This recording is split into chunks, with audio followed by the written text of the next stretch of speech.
coisa que você me avisa, por favor. Eu falei com a Marisa ali se ela vê que tá. Vamos avisar. Bem, bom dia a todos, gente. Bom dia. Nós hoje vamos aqui então conversar um pouquinho, né, sobre esse tema escândalos, que é um estudo que a gente faz junto aqui na verdade, né? A gente vai refletindo, absorvendo esses conhecimentos, as reflexões para nós mesmos. E esse item, gente, do Evangelho, ele está lá no capítulo 8, que tem como título Bem-aventurados aqueles que têm puro o coração, tá? E para a gente começar, a gente vai trazer a definição do que seria escândalo, né? Se a gente for lá no dicionário e buscar essa palavrinha, o que a gente vai achar, né? E a gente encontra assim: fato ou acontecimento que contraria e ofende sentimentos, crenças ou convenções morais, sociais ou religiosas estabelecidas. Aí temos ainda, né? Indignação, perplexidade ou sentimento de revolta provocados por ato que viola convenções morais ou regras de decoro. Ato que envolve desordem, tumulto, quebra de uma ordem estabelecida. E, por último, fato revoltante, inaceitável pela consciência civilizada. Tá? Então, com esses conceitos, né, do que seria escândalo, a gente buscando no dicionário, mas todos nós já temos ali mais ou menos nas nossas mentes o que seria escândalo realmente, né? A gente vê que o escândalo seria então toda ação, né, todo movimento, todo ato que vai chocar, né, com a moral, com a decência, né, com o bom senso. Isso seria a definição de escândalo.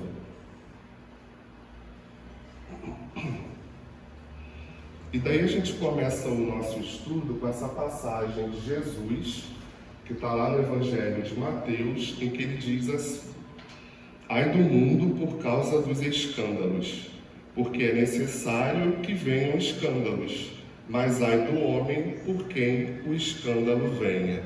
Tá? Então, quando Jesus ele diz que é necessário que venham escândalos, ele já sabia da nossa imperfeição moral, da nossa imperfeição espiritual.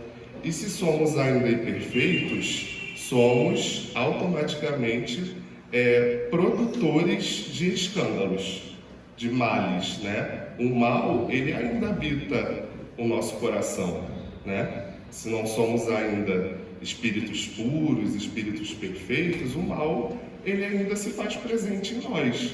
Então, quando Jesus diz que é necessário que venham escândalos, ele já sabia que a gente ainda ia produzir, né, esse mal, de alguma forma. E adicionando a essa questão ainda, né, de ser necessário que venham escândalos, nós que ainda habitamos aqui um mundo de expiações e provas, como a Terra é hoje ainda, nós aprendemos ainda muito com o mal, com as dores, com o sofrimento, com as doenças, né? Tudo isso é para a gente ainda professores e professoras, né? A dor, a doença, o sofrimento, porque hoje ainda, gente, a gente aprende muito mais pela dor do que pelo amor. O ideal, e vai ser um dia o nosso estágio que chegaremos, né, da gente começar a aprender muito mais pelo amor do que pela dor, né? Mas hoje, na nossa condição evolutiva atual, a gente aprende, né, muito mais pela dor. Então, quando Cristo diz que é necessário que venham escândalos, ele também sabia disso, que a gente ainda precisa dessa dor, desse mal, desse sofrimento, das enfermidades, para a gente acordar e fazer um pouquinho diferente, né? Ter hábitos e pensamentos mais saudáveis, por exemplo, né? E daí o Cristo conclui dizendo, né? Ai do homem por quem o escândalo venha. Então, a gente tem de um lado, ele já sabendo que a gente ia produzir esses males, esses escândalos, mas ele conclui dizendo, mas ai daquele que, por quem venha o escândalo, né? Por que isso? Porque nós temos o nosso livre-arbítrio, somos os responsáveis pelos nossos atos, pelas nossas escolhas, né? Boas ou mais, e sempre responderemos por elas, né? Sempre colheremos um dia os frutos dessas escolhas, boas e as ruins também. Então, se produzimos o mal, colheremos um dia esse mesmo mal, né? Mais cedo ou mais tarde. Mas que colheremos, nós vamos colher, né? Isso faz parte da lei de causa e efeito, né? Que é uma lei divina, que é uma lei natural, que todos nós estamos submetidos.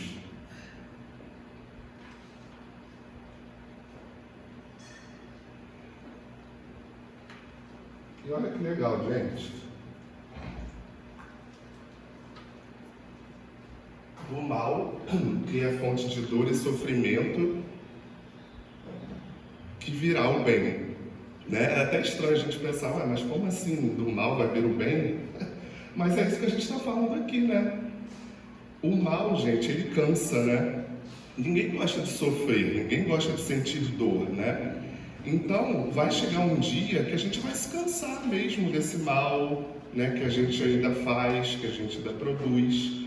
E quando a gente se cansa dele, a gente vai substituindo esses pensamentos negativos, os sentimentos impuros, as más vontades por hábitos mais saudáveis. Então é por isso que do mal um dia virá o bem. A gente não falou aqui que a gente aprende hoje muito mais pela dor do que pelo amor? É isso, né? A doença às vezes servindo como fonte de paciência, de valorizar coisas que a gente de repente não estava valorizando. Então esse é o significado do mal vir um dia o bem, né? Somos criaturas destinadas à perfeição relativa pela nossa reforma íntima, né? Como a gente aprende, já sabe, o nosso destino maior e final é a perfeição. Perfeição moral, espiritual, intelectual também, né? E a gente atinge essa perfeição através do nosso esforço íntimo, da nossa reforma íntima em mudar, em sermos melhores. E não há como, meus amigos, sermos completamente felizes, né? Sermos espíritos puros, em que a felicidade reina, a paz reina, com o mal dentro de nós ainda. Não tem como. Não existe espírito puro, como Cristo, por exemplo, com o mal habitando o seu coração ainda. Isso seria um contrassenso, né? Então, aos poucos, a gente vai se depurando, não é isso? Desse mal, conforme as nossas encarnações e conforme o nosso esforço íntimo também. Porque os nossos mentores espirituais, os nossos anjos guardiões, eles não vão chegar aqui na gente como um ato de mágica, com uma varinha mágica, e fazer com que a gente mude da noite para o dia, né? Esse esforço, essa mudança é nossa, né? Completamente nossa. Somos os senhores, né? Dos nossos próprios destinos, né? E Deus, meus amigos, não cria nada que seja mal, né? Muito pelo contrário, Deus só cria o bem, né? O amor. Se Ele é Pai, se Ele é Criador, se Ele é todo amor, toda justiça, não há como Deus criar o mal, né? Todos nós, como sabemos, fomos criados simples e ignorantes, e conforme o tempo passa, conforme as encarnações vão se apresentando, a gente vai mudando. Se o nosso destino maior e final é a perfeição, a gente vai, aos poucos, se despojando desse mal, até que a gente, sim, atinja a condição de espírito puros, né, de espírito perfeito, onde o mal ele não vai mais fazer presença em nós. Então, o mal, ele é apenas a ausência do bem. O mal, ele é passageiro. O mal, ele é sempre transitório, nunca dura para sempre. Não existe criatura, filho de Deus, que vai residir no inferno para todo sempre. Não existe, né? Que pai justo e bom seria esse que permitisse que um filho seu habitasse algum lugar, alguma zona espiritual ali de baixa vibração por toda a eternidade, né? Isso não faria sentido nenhum, não faz sentido, né? Então, Deus realmente não cria nada que seja mal. E um outro ponto que é legal e importante a gente falar, com relação à perfeição relativa, né, que todos nós vamos atingir. A gente coloca essa nomenclatura de relativa porque a perfeição absoluta, ela é de quem? De Deus, né? Então só Deus, como ser supremo, como inteligência suprema, né, causa primária de todas as coisas, ele sim possui a perfeição absoluta. E não existe nenhum outro Deus que seja igual a ele, senão teríamos deuses, né? Mas essa fase da gente acreditar em Deus do sol, Deus do mar, Deus do vento já passou pra gente, né? A gente sabe que existe um único Deus só, onipotente, onipresente, e ele sim possui a perfeição absoluta. Todos nós atingiremos a condição de perfeição relativa.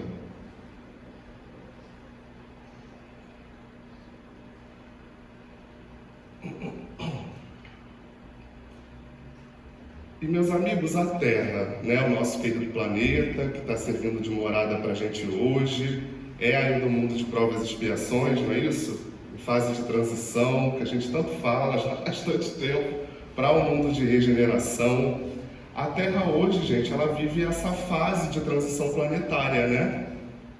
A Terra que já foi um dia um mundo primitivo, hoje é ainda considerada um mundo de expiações e provas, em fase de transição para um mundo de regeneração. E o que acontece com isso? O que muda, né, nesse cenário de transição planetária? Com certeza, coisas acontecem, coisas que nós estamos até vivenciando e que mostram realmente para a gente ali de uma forma bem clara que o nosso planeta, que a Terra, está sim vivendo essa fase de transição, né? Então a gente pode refletir e pensar em alguns exemplos que a gente vai encontrar provas para isso. E uma delas são os flagelos destruidores, que a gente está enfrentando inclusive ainda, né? Se a gente for lá no último capítulo da Gênesis, né, no último item que fala da geração nova, lá nesse item é citado sobre os flagelos destruidores, né? Contribuindo para essa enorme emigração, ou seja, saída, né? Emigração de espíritos do nosso planeta. Então, o que seriam, por exemplo, esses flagelos destruidores? Que a gente poderia citar como exemplo.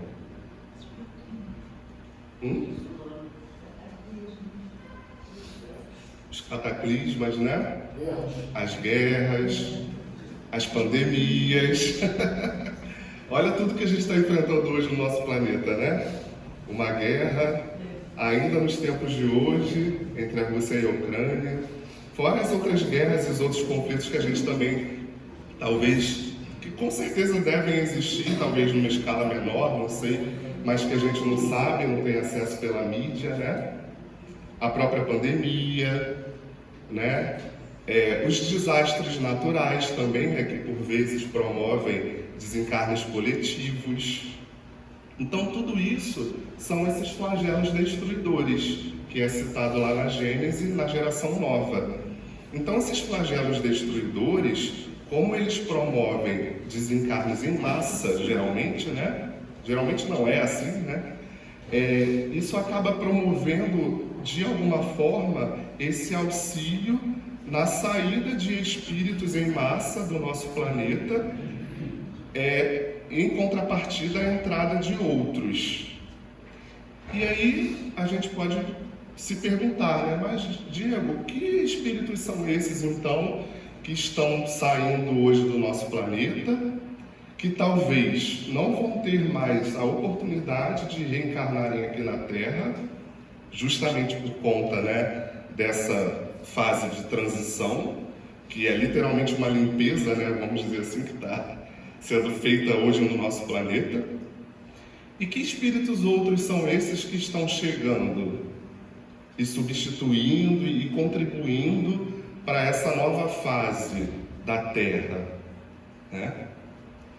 O que a literatura espírita vai dizer para nós, e os espíritos superiores, né, é que aqueles espíritos reincidentes no mal, propensos ao mal, que estão há muito tempo, já por vezes encarnações seguidas e seguidas ali, naquele mesmo vício, seja ele moral ou material, insistindo, né, naquela mesma falha, naquele mesmo erro, esses espíritos, eles não vão ter mais, provavelmente, né, as condições de retornarem à Terra, porque hoje, novamente, o nosso planeta vive essa fase de mudança, de transição.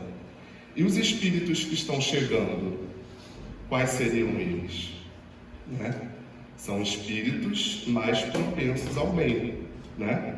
Propensos ao amor, propensos ao trabalho no bem, propensos a um pensamento mais positivo, a um pensamento mais saudável, a uma moral um pouquinho mais trabalhada. Então, é esse movimento que a gente vê hoje de uma forma mais geral acontecendo aqui na Terra.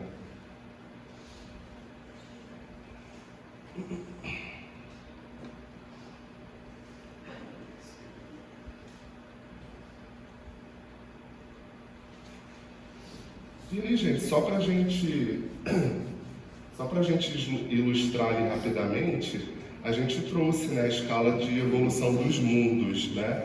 Então nós temos ali os mundos primitivos, que a Terra já foi um dia, que é um mundo, né, onde o mal ele impera completamente, é aquele mundo onde habitam ali os seres, né, que estão tendo as suas primeiras encarnações, tá?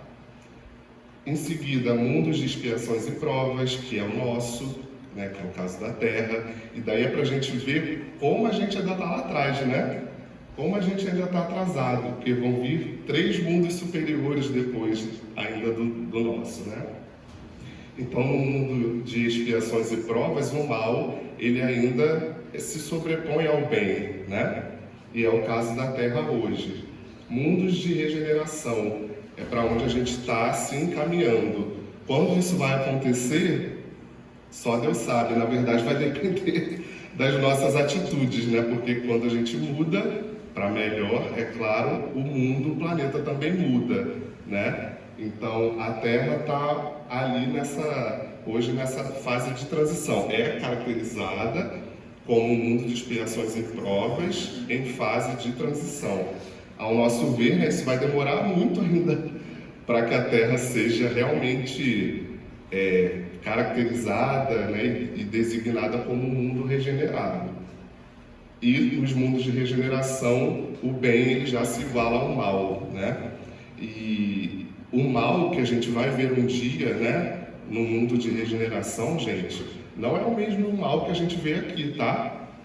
Esse mal que a gente vê aqui hoje acontecendo ainda no nosso planeta, como as guerras, né, os assassinatos, a fome, a distribuição de renda totalmente desequilibrada, né, a questão do aproveitamento dos recursos naturais, isso tudo no mundo de regeneração é solucionado, né? Se a gente for estudar lá um pouquinho do que a literatura espírita traz, falando sobre Marte, por exemplo, que é um mundo de regeneração, a gente vai ver que tudo isso esses exemplos que eu citei aqui agora, em Marte, que é um mundo regenerado, já não acontece mais lá. Então, o mal que a gente vai ver no mundo de regeneração, ele é muito menos penoso do mal que a gente tem aqui para a gente hoje, né? É muito mais leve, vamos dizer. Vamos espiar ainda, sim, com certeza. O mundo de regeneração é o que a gente chama de aurora da felicidade, né? É onde o espírito ele descansa de alguma forma, descansa entre aspas, né? Mas ele aure novas forças, mas ele continua espiando sim, mas de uma forma menos penosa do que aqui na Terra, né? E a gente fala que é um mundo onde é a aurora da felicidade, porque a gente vai começar a enxergar, né? A ver e a sentir os primeiros os primeiros sinais assim da real felicidade que um dia, né, todos nós vamos experimentar. Começa ali nos mundos de regeneração. Em seguida a gente tem os mundos felizes ou ditosos, que o nome já diz, né, um mundo feliz. O bem ele já se sobrepôs ao mal, né? E por último os mundos celestes, que é onde são os mundos habitados pelos espíritos puros, né? Pelos espíritos perfeitos, que já atingiram a perfeição moral, a intelectual, a espiritual, e não existe um mal ínfimo, mal sequer presente, né? No coração e nas mentes desses irmãos, né? Então, é para a gente ver aonde a gente está ainda hoje, né? Olha o quão distante nós estamos ainda, né? Dessa condição perfeita que um dia todos nós chegaremos, né? Estamos bem lá atrás ainda.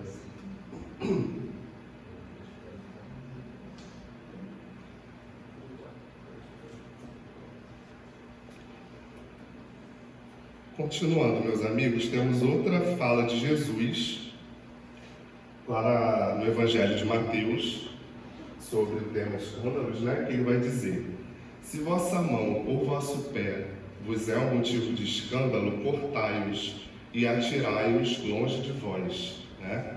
É uma figura bem enérgica, né? Claro que ali o Cristo não estava pedindo para que a gente cortasse as nossas mãos e os nossos pés, né? Não era isso, a gente não pode traduzir e entender ao pé da letra.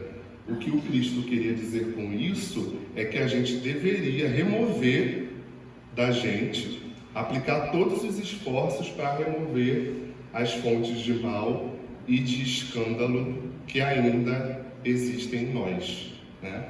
Que ainda habitam em nós. Então, esse foi, né, o real significado da fala do Cristo nessa passagem ali, nessa fala. E o que seria esse mal que ainda habita em nós? Né? O que a gente pode citar, por exemplo? Alguém teria uma ideia? O egoísmo, que é a fonte maior de todos os males, né? Os maus pensamentos, né? Os sentimentos impuros, as más vontades, tudo isso todos nós temos, né?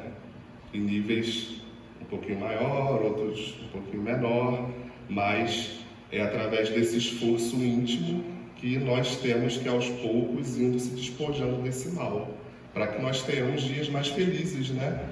Tenhamos mais saúde, mais paz, mais felicidade.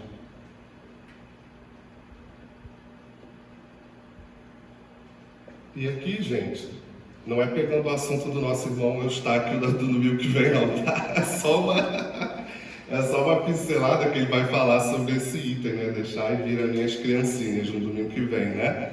Mas eu não estou pegando seu tema não, tá, amigo?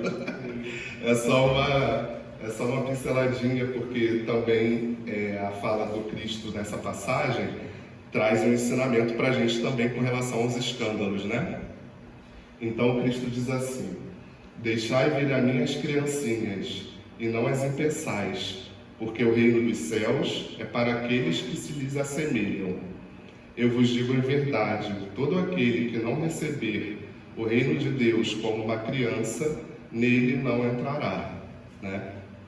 Então, Jesus, ele traz para a gente dois ensinamentos assim grandiosos, principais dessa passagem aí pra gente. Primeiro, ele não estava somente convidando as criancinhas para estarem com ele, né?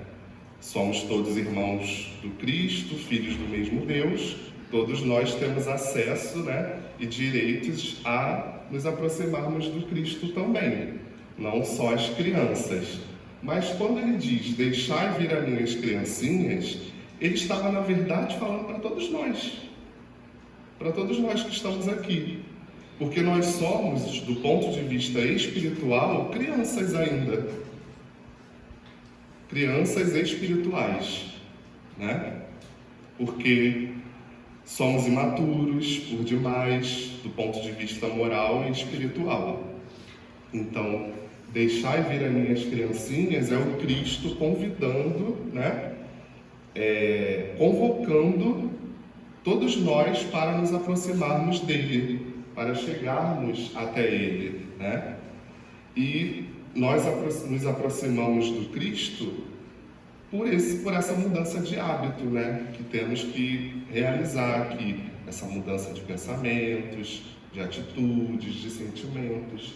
Assim a gente se aproxima mais do Cristo. E um outro significado é o seguinte: a criança, gente, ela é sinônimo de pureza, não é isso? É sinônimo de simplicidade, é sinônimo de humildade. Então o Cristo, ele faz essa associação também, falando, deixai vir as minhas criancinhas. Por quê? Como a gente pode transferir isso para a gente? Porque se nós nos esforçarmos para termos um coração mais puro, claro que aqui, gente, ninguém está dizendo aqui que a gente vai se tornar anjo da noite para o dia, não é isso.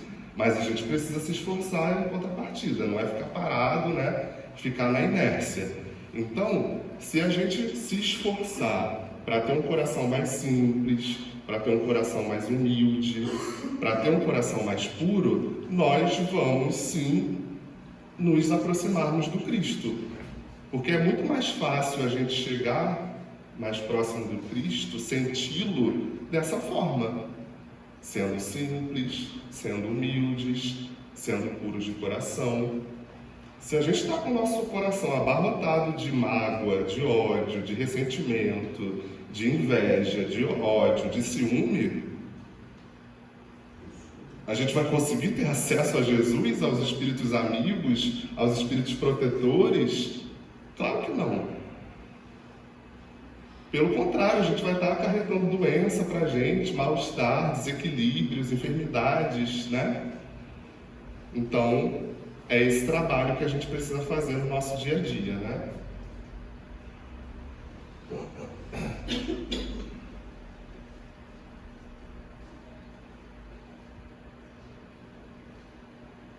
Aqui é o que eu mais gosto. E aí, gente, o Cristo está nos convidando, certo?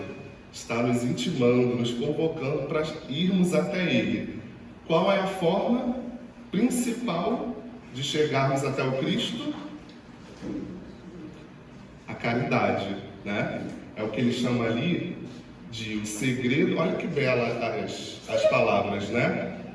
O segredo da cura das nossas feridas, o bálsamo soberano, a virtude por excelência, a caridade. Então, esse é o meio principal que Jesus nos mostra, né, nos receita para que consigamos chegar até Ele, né? E termos assim dias mais felizes, dias com mais paz, termos mais saúde, mais bem-estar. É através da caridade, o auxílio ao próximo, que a gente vai conseguir se despojar, né, aos poucos desse mal que habita em nós e dando lugar ao bem. E, gente, essa caridade que nós estamos falando aqui não é somente a caridade material, não, tá? Não é, claro que é super importante, a gente não vai tirar o mérito disso, né? Que é o auxílio financeiro, trazer um alimento, enfim, qualquer coisa material. Mas a gente está falando aqui principalmente da caridade moral, tá? Essa sim é a principal, é a primordial, é você ir lá, levantar da cama, colocar as mãos na massa, realizar e fazer um bem para o outro. Porque pegar o dinheirinho dali é, de certa forma, fácil, para quem tem condições, claro, e de novo, não tirando o mérito disso, porque a gente precisa, né? Aqui mesmo na casa temos várias obras que precisam de recursos financeiros, mas o diferencial maior para nós e o que vai realmente promover, né, um progresso, uma evolução, é com certeza a caridade moral, tá? Então esse é o caminho, tá, gente? Receitado por Jesus, o médico maior. Então, né, se quisermos termos aí dias melhores, vamos seguir essa receita. Tomar esse remedinho da caridade. O que seria caridade moral? Oi? O que seria caridade moral? A caridade moral, ela está ligada a todas as virtudes, né? A material seria o recurso financeiro, que a gente pode dar, né? Um alimento não perecível, tudo que é material e que nós precisamos consumir. Já a caridade moral, ela está ligada às virtudes morais, né? O amor, um abraço amigo, uma palavra reconfortante, um auxílio, você ouvir, né, o seu irmão, o seu amigo, é você fazer um trabalho no bem, auxiliando, realizando, por exemplo, grupos de estudos que vão esclarecer os outros amigos ali do grupo, promover no outro, fazer crescer no outro, desabrochar no outro esse sentimento do amor, esse carinho, o afeto, está ligado à questão emocional, à questão sentimental, a ter melhores pensamentos, né? Por exemplo, aqui na casa, a gente tem a caravana do Amor Rangel, que é onde a gente leva lanches para as pessoas em situação de rua, para as pessoas que às vezes não são nem da rua, mas não têm o que comer em casa. Então toda quarta-feira a gente vai ali para a Igreja Matriz de São Gonçalo levar esse lanche. A gente tem aqui na casa vários grupos de estudo, né? Que possuem seus coordenadores e que estudam e levam esse conhecimento para as pessoas. A gente tem as reuniões mediúnicas em que os médiuns, né, pela sua faculdade, recebem espíritos em sofrimento para serem esclarecidos, para serem tratados aqui na casa. E, enfim, várias outras frentes de trabalho também. Temos a obra do berço, coordenada pela Janete, em que a gente leva, né, os enxovais dos bebês. Então, tudo que for ligado à virtude, né, à moral, a fazer um bem para o outro a nível moral, a nível de virtude, seria caridade moral, tá? Calar não contempla do calar, não caridade moral. Não entendi. Calar, em vez de embate, você calar. Sim, também. Com certeza, né? Porque... Sim, isso aí. Tudo que é ligado à virtude, né? Ao aumento da virtude, ao desenvolvimento da virtude, nós podemos chamar de uma caridade moral. E olha que passagem linda, gente. Eu sei que ela é grande, né? A letra ficou até um pouquinho pequena, talvez vocês que estão aí atrás não vão conseguir enxergar, mas eu vou ler. Mas é uma mensagem muito, muito bela desse espírito protetor, né? Que citou isso lá em 1861. Olha quanto tempo, né? Que está lá no Evangelho também, lá em Bordeaux, na França, né? É na França, não é isso? Olha só, gente, que mensagem bela. Diz assim: se tendes o amor, tendes tudo o que se pode desejar sobre a terra. Possuireis a pérola por excelência, que nem os acontecimentos, nem as maldades daqueles que vos odeiam e vos perseguem poderão vos arrebatar. Se tendes o amor, tereis colocado o vosso tesouro lá onde os vermes e a ferrugem não podem atingi-lo. E vereis se apagar insensivelmente de vossa alma tudo o que pode manchar-lhe a pureza. Sentireis o peso da matéria diminuir dia a dia. E semelhante ao pássaro que plana nos ares e não se lembra mais da terra, subireis sem cessar. Subireis sempre, até que vossa alma, embriagada, possa se saciar de seu elemento de vida no seio do Senhor. Linda demais, né? Falando ali dos benefícios, né, da caridade, né, para todos nós. Gente, caridade, como eu falo e reitero aqui, é sinônimo de saúde, o exercício da caridade, tá? É sinônimo de saúde, é sinônimo de felicidade, é sinônimo de paz. Eu acho que é isso que todos nós mais buscamos aqui na Terra, não é? Ter saúde, ter paz, ter felicidade e com toda certeza, como receitado ali claramente pelo Cristo, esse é o caminho, gente, para a gente ter dias melhores aqui e futuramente também, né?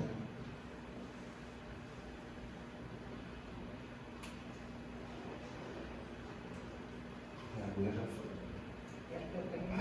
Isso, por favor. Continuando, gente, já indo aqui para os tempos finais do nosso estudo, temos essa outra passagem ali de Jesus, lá no Evangelho de Mateus também, que ele vai dizer, né? E se o vosso olho vos é motivo de escândalo, arrancai-o e lançai-o longe de vós. E aqui, gente, da mesma forma que na outra passagem, Jesus não está pedindo que a gente tire o nosso pé, a nossa mão, arranque e jogue fora, o nosso olho, arranque e jogue fora, não é isso, né? De novo, não podemos traduzir ao pé da letra, né? O significado disso é muito maior, é justamente remover de nós, nos esforçarmos para remover de nós toda a fonte de mal e de escândalo. E aí, no caso do olho, assim especificamente, o Cristo estava se referindo à cegueira, dando um exemplo assim para clarear melhor, né, o nosso entendimento. Pessoas, por exemplo, que nascem cegas ou que em dado momento da sua vida, da sua existência, adquirem a cegueira de alguma forma, se essa cegueira estiver ligada a um débito, né, a uma falha de encarnações passadas, o que pode ser que aconteça por conta de uma situação da vida atual mesmo, né? Mas se essa cegueira está ligada a débitos de encarnações passadas, essa cegueira obedece à lei de causa e efeito, né? Lembra que nós falamos aqui que nós somos os responsáveis por tudo que a gente planta? Então, um irmão, por exemplo, que nasce cego ou que adquire a cegueira, obrigado, minha amiga, por conta de uma conexão, de uma falha que está lá atrás, que está em alguma encarnação passada, essa cegueira está funcionando como reação, como efeito dessa lei maior, né? De causa e efeito, ou ação e reação que todos nós estamos submetidos, né? Então, a cegueira ali, ela funciona como um método de reparação, como um método, não é isso, de ajuste perante as leis divinas, né? Perante a nós que infringimos essa lei. Então, nesse caso ali do olho, é o exemplo da cegueira, seria uma expiação, né? Por conta dessa falha, porque provavelmente esse irmão tenha tirado a vista, né? Tenha promovido a cegueira em outros irmãos em encarnações passadas.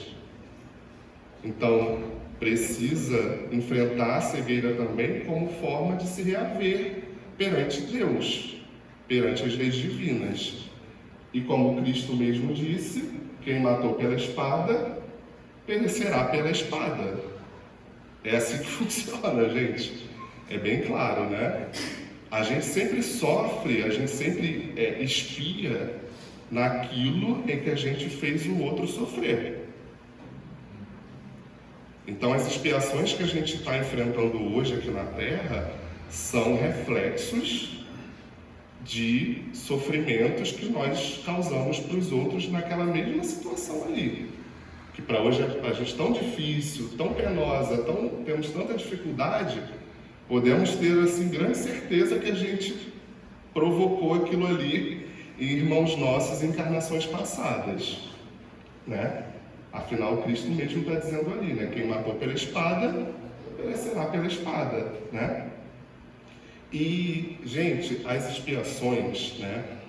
Como o Emmanuel vai trazer para a gente lá no livro Consolador, ele define assim as expiações de uma forma bem clara, né, para a gente, né? Ele define a expiação como sendo uma pena imposta a um malfeitor que cometeu um crime. Essa é a definição que o Emmanuel nos dá de expiação, que é diferente da prova, né? E se a Terra é um mundo de provas e expiações, e todos nós estamos também enfrentando expiações, podemos concluir que fomos em algum momento criminosos, né? Simples assim. Porque a expiação, gente, ela é muito mais penosa, né, do que a prova.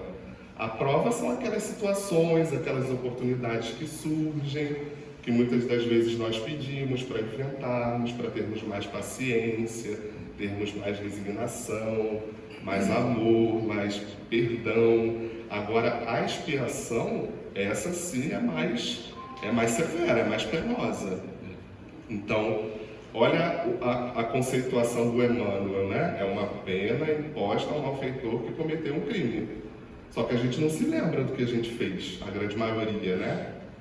Então, se nós estamos ali enfrentando aquela condição difícil, aquela nossa ferida, onde o nosso calo aperta, podemos ter certeza que aquilo ali tem relação, sim, com algo que a gente aprontou lá atrás, tá?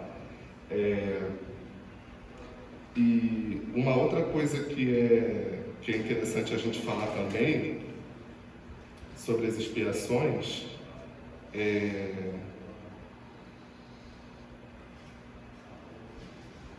no caso ali, né, que eu coloquei, quem matou pela espada perecerá pela espada, né? Sempre sofreremos naquilo que a gente provocou o sofrimento.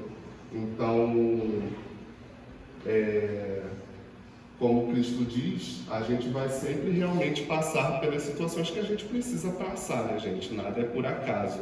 Não existem, assim, penalidades arbitrárias, né, na lei divina. Sempre entre a causa e o efeito, ou seja, né, entre a falta e a pena, sempre vai existir correlação, tá? Sempre vai existir correlação. E, de novo, a gente precisa, né, ter em mente e separar as coisas, que Deus não pune ninguém. Nós somos submetidos, né, todos nós, a essa lei divina, e se temos o livre-arbítrio, somos nós todos responsáveis pelos nossos atos. Então, se não somos robôs, se não somos marionetes, se não somos máquinas, nós somos responsáveis por tudo que a gente faz, por tudo que a gente fala, enfim. Somos realmente, né, os senhores dos nossos destinos. Continuando, e já quase fechando também, a gente trouxe ali, aqui imagens lindas, né, das criancinhas ali. O papel dos pais, né, gente? O papel dos pais no trabalho de moralizar mais facilmente seus filhos até certa idade. E os pais, quando a gente coloca ali, e eu sempre reitero isso, não são somente os pais biológicos, tá? Pais são todos aqueles que dão amor, independente se são biológicos ou não. E por que eu trouxe isso relacionado a esse tema sobre escândalos? Porque a criança, até certa idade, ela tem, assim, melhores condições, né, de serem moldadas, de serem moralizadas pelos pais. O que se diz em torno, até mais ou menos 7 anos de idade, né, a criança, ela tá, o espírito, né, naquele momento, ele está mais aberto a receber essas instruções morais. Então, a maternidade e a paternidade têm um grande papel nesse momento, né, até essa certa idade ali.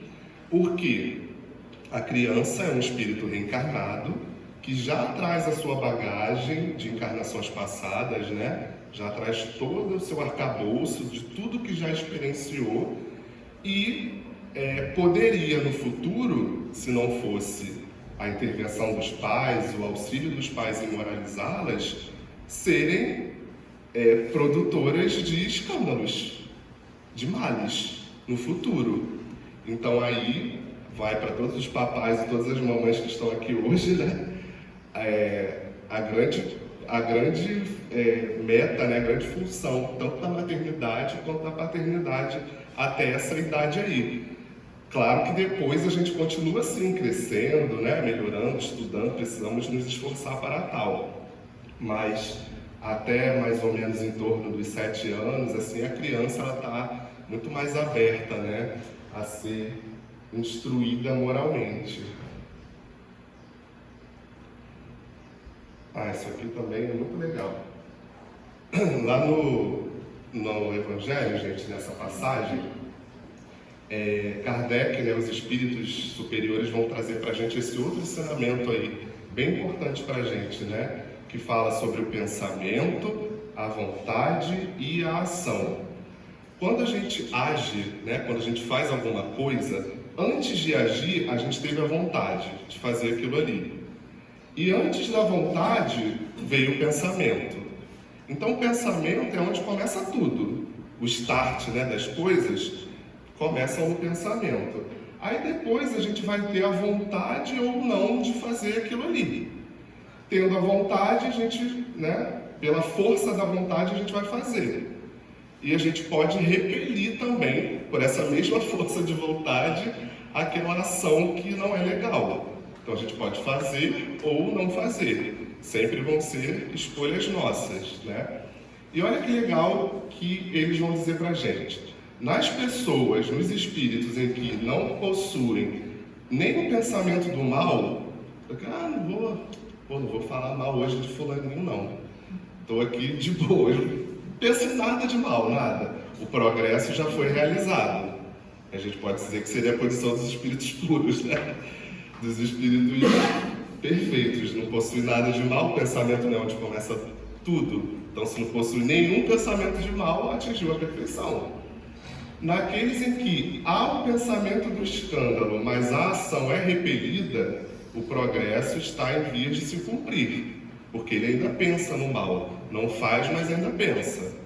E por último, naqueles em que há o pensamento do mal e que ainda faz também o mal, aí o mal ainda está com toda a sua força. Então, onde que a gente está hoje ali? A gente está ali variando, né? Porque pensar no mal a gente pensa, com certeza. Agora, ora a gente pensa no mal e faz, e ora a gente pensa no mal e não faz, né?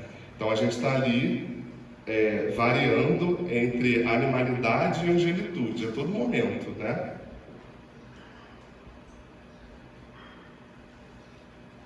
E para a gente encerrar, meus amigos, eu trouxe essa reflexão aqui, que eu acredito que aqui alguns de vocês talvez já tenham visto essa pergunta ali. Se você pudesse comer as suas próprias palavras, a sua alma seria nutrida ou envenenada? Né?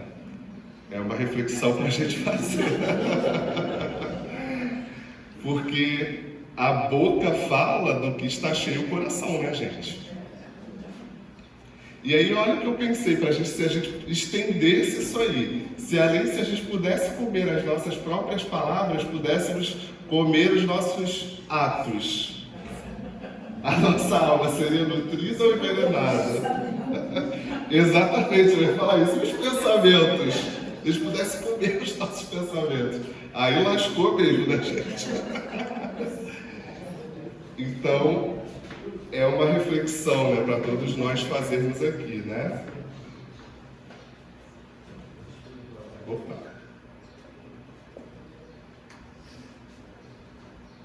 Então, gente, para a gente concluir, né, fazer uma síntese de tudo que a gente falou aqui hoje e, novamente, passar a consolação, né, porque é muito importante, além de passar o conhecimento, as instruções de tudo isso que a gente estuda, né, trazer a consolação, porque é por isso que a gente está aqui hoje, não é? Para sermos consolados, sermos aliviados, todos nós, né? Então, gente, quando a gente produz o mal, ou seja, o escândalo, são sinônimos, gente, de dor e sofrimento. Quando a gente produz o mal, faz o mal para o outro, promove escândalos, nós estamos angariando para nós mesmos dor e sofrimento. Isso é fácil, é fato, eles estão interligados, né?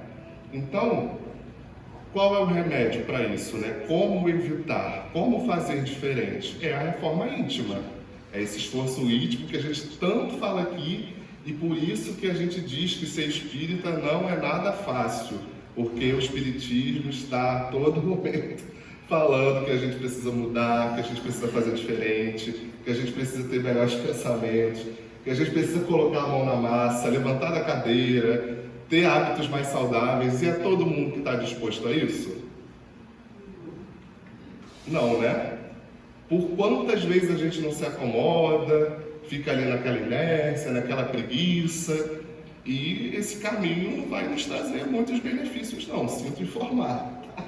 Então que a gente se esforce, né, para que a gente mude, né, tenha pensamentos mais saudáveis, hábitos melhores, faça realmente, coloque esse amor em movimento, né, que é a caridade. Para a gente concluir, né, o caminho e o remédio principais para a gente atingir dias mais felizes, dias com mais paz, dias com mais saúde, é através do trabalho no bem, gente. É através da caridade, claro que tem vários outros, mas como falado pelo Cristo, esse é o caminho e o remédio principal, é através da caridade, tá? Gente, muito obrigado a todos vocês pelo carinho, pelo silêncio, pelas boas vibrações. E só para a gente encerrar, eu só vou colocar aqui uma música, que é um vídeo, na verdade, né, de uma canção chamada A Começar em Mim, é do grupo Vocal Livre. Não sei se vocês já conhecem, mas é um grupo de jovens cantores e eles fizeram esse vídeo que a gente vai mostrar aqui durante a pandemia, para auxiliar se eu não me engano, uma instituição, tá? Para arrecadar fundos. E é um vídeo muito bonito porque fala justamente sobre isso. O nome da música é A Começar em Mim, né? O nosso mundo, o nosso planeta só vai mudar quando a mudança começar na gente. Então a letra, eu vou pedir para que vocês prestem atenção, fala justamente disso, dessa mudança a começar em nós.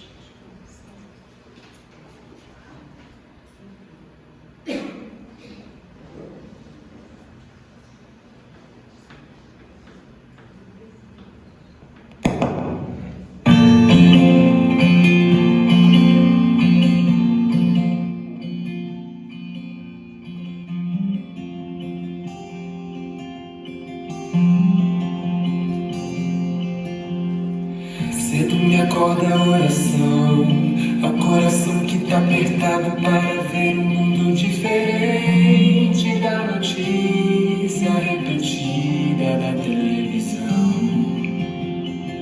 Eu me pergunto onde é que foi, alguém me explica por favor, onde é que foi que nós desaprendemos a viver em união.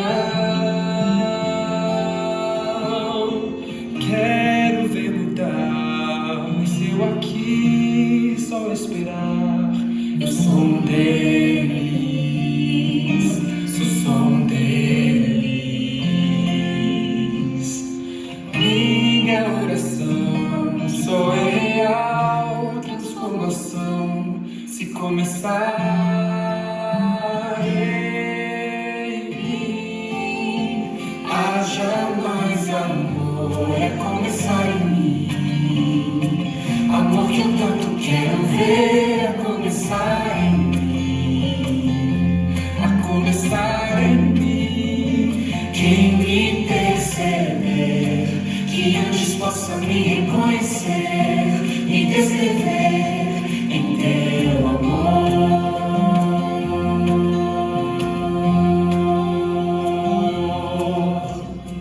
E se tivesse mais perdão, se no lugar de apontarem tantos erros fossem estendidos mais abraços, mais olhares de aceitação, se não mais tanto tempo em vão, se nosso bem mais precioso não faltasse quando pra ouvir, pra entender, meu irmão. Posso até sonhar, mas eu aqui só esperar. Eu sou um deles,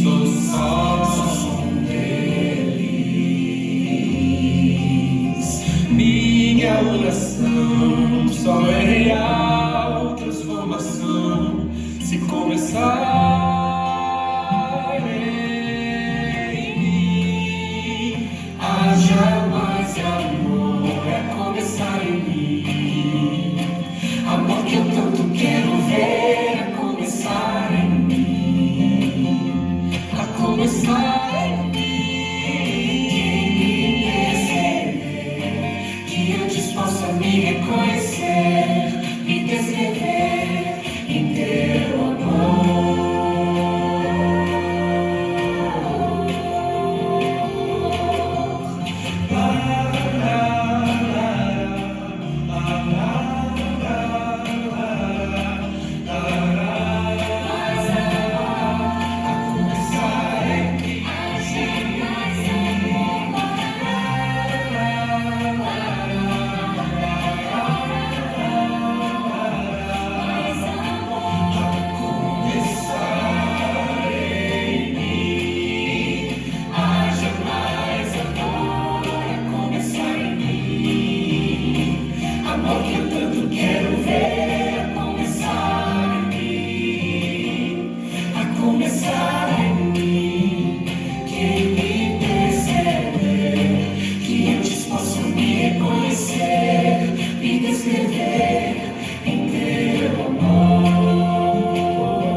Em nós, né?